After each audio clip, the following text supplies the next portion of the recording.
तैयारी के इस सफर में कहीं पे भी हो, बस एक चीज याद रखना, हो सकता हो अभी ये सफर अच्छा नहीं चल रहा हो सकता हो अभी तक चीजें अच्छी नहीं हुई हो, कोई बात नहीं। सूरज की धूप कितनी भी तेज हो वो कभी समंदर को सुखा नहीं सकती। समंदर हो तुम, तुम्हारे अंदर बहुत एनर्जी है, ऊपर वाले ने तुम्हारे अंदर बहुत पॉजिटिव एनर्जी डाली है।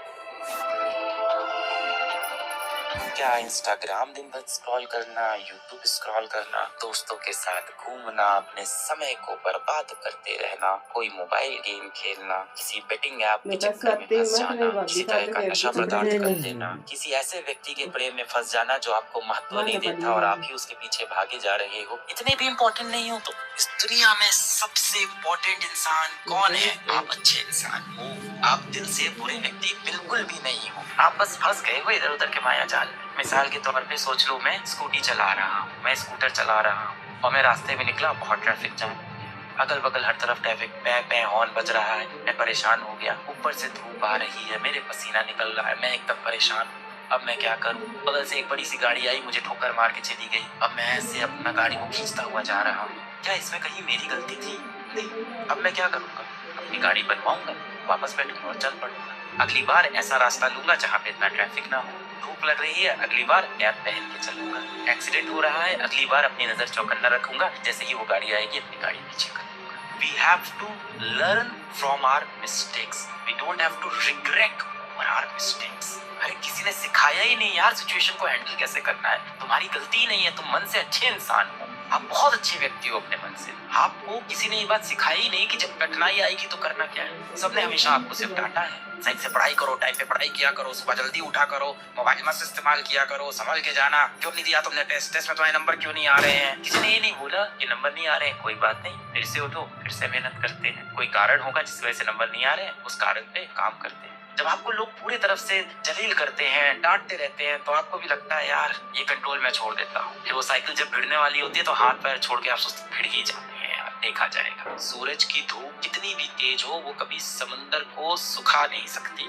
समंदर हो तुम, तुम्हारे अंदर बहुत एनर्जी है, ऊपर वाले ने तुम्हारे अंदर बहुत पॉजिटिव एनर्जी डाली है। जीवन में पहली बार आपने कोई सपना देखा होता है, उस सपने के पीछे इतनी तेजी से भाग रहे होते हो। पहली बार किसी भारत के लेवल के कंपटीशन में बैठते हो, पहली बार आप किसी इतने बड़े कंपटीशन में बैठते हो, पहली बार आपको इतनी उम्मीदें होती हैं। 2 साल तक आप उस रेस में भागते हो, लास्ट में सपना जब टूटता है तो संभालना थोड़ा मुश्किल होता है। Consistency is the thing. मन भाग के कहीं और चला गया, 2 दिन खराब हुए, कोई बात नहीं। 2 दिन खराब होने के बाद ये मत सोचो कि ये हफ्ता खराब कर लेते हैं, मंडे से शुरू करेंगे, ये नहीं। 2 दिन खराब हुए, तीसरे दिन कम बैक करना है, मन को खींच के वापस लाए, तीसरा दिन अच्छा किया। 3, 4, 5, 6, 7 दिन सही हुआ, 8वां दिन फिर खराब हुआ। अब ये नहीं कि 3 दिन का गैप लेंगे फिर सही करेंगे, अगले मंडे से सही करेंगे, 1 तारीख से सही करेंगे, उसी वक्त चलो वापस आते हैं। कोई बात नहीं, आज 7 घंटा नहीं पढ़ पाए तो आज 4 घंटा पढ़े, कल पढ़ लेंगे वापस 7 घंटा। कोई बात नहीं, कल भी 5 घंटा ही पढ़ पाए, कल पढ़ेंगे 7 घंटा। पर गिव अप नहीं करना है कि आज मैं 7 घंटे नहीं पढ़ पाया, सिर्फ 1 घंटे पढ़ रहा हूँ, उससे अच्छा ना ही पढ़ूं। मन में यही आता है।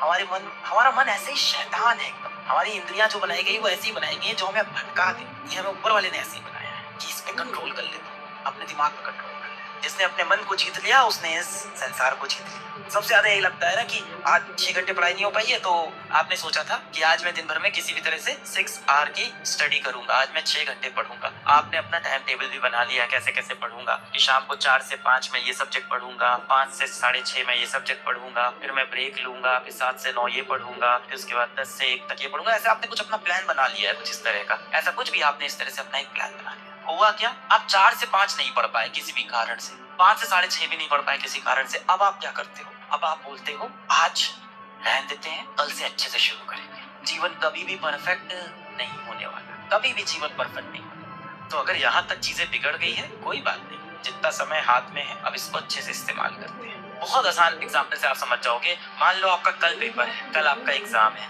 मान लेते हैं मंडे को एग्जाम है और संडे को आप पढ़ाई कर रहे हैं। स्कूल का एग्जाम है, छोड़ नहीं सकते, आपके स्कूल का एग्जाम है, मंडे को एग्जाम है, संडे को आप पढ़ाई कर रहे हैं। मान लो संडे की सुबह आपने सोचा था आप 10 बजे उठ के पढ़ाई करोगे, आपने सोचा था 10 बजे उठेंगे और 10 बजे उठ के पढ़ाई करेंगे, 10 AM। किसी कारण से आप 10 बजे नहीं उठे, आप दोपहर में 12 बजे उठ रहे हो, रात में देर से सोते। तब आप क्या करोगे? सोचोगे आज नहीं पढ़ते हैं, कल से पढ़े। ऐसा तो नहीं करोगे, आप 12 बजे से पढ़ना शुरू कर दो। जितना समय बचा है उसका बेस्ट यूटिलाइजेशन करो, यही अप्रोच रखनी है।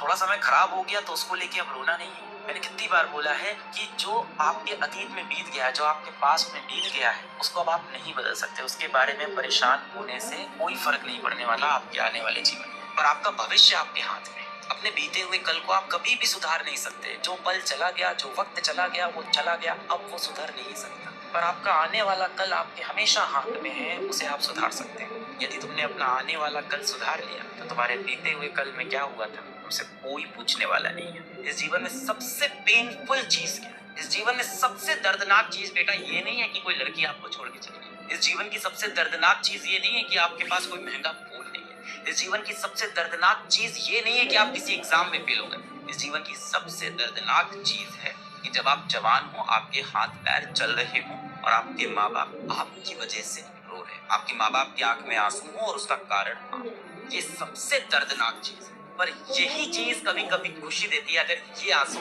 खुशी के तो माँ बाप की आंख में आंसू आए मैं होने नहीं दूंगा, पर वो आंसू खुशी के हो तो चलेगा। अगर आप चाहते हो वो मोमेंट लाइफ में क्रिएट करो बेटा, वाकई में सिलेक्ट होना चाहते हो, रियलिटी में आप सिलेक्ट होना चाहते हो, वो सिलेक्शन वाले दिन आना चाहते हो, अपनी माँ बाप की आंखों में वो खुशी के आंसू देखना चाहते हो। दुख के आंसू तो आपने बहुत बार दिए, परेशान करते हो उनको, और आपकी आंखों में आंसू होता है तो उनको दर्द होता है। उनको आपने तकलीफ के आंसू बहुत दिए। अपने माँ बाप को रोता हुआ देखकर एक ही वक्त खुशी होती है बेटा, जिस दिन वो इसलिए रोए कि उनके बेटे ने, उनकी बेटिया ने जिंदगी में बचा दिया, उस दिन बुरा नहीं लगता बेटा। कभी आपके माँ बाप कभी भी घर के अंदर कभी उनकी आंख में आंसू आ जाए ना, आपको सबसे ज्यादा दर्द होता है। जहाँ पे भी हो आज आप अपनी जिंदगी में, अपने इस तैयारी के सफर में कहीं पे भी हो, बस एक चीज याद रखना, हो सकता हो अभी ये सफर अच्छा नहीं चल रहा हो सकता हो अभी तक चीजें अच्छी नहीं हुई हो, आप दिन भर बैठ के उन्हीं चीजों को मत सोचो, बार बार मत सोचो कि अभी तक क्या नहीं हुआ, अभी तक क्या नहीं हुआ, अभी तक क्या नहीं हुआ। क्या कल आपकी मृत्यु होने वाली है? पता नहीं, पर ऐसा कुछ आपको प्लान तो नहीं है ना कि आपको कोई जानलेवा बीमारी है?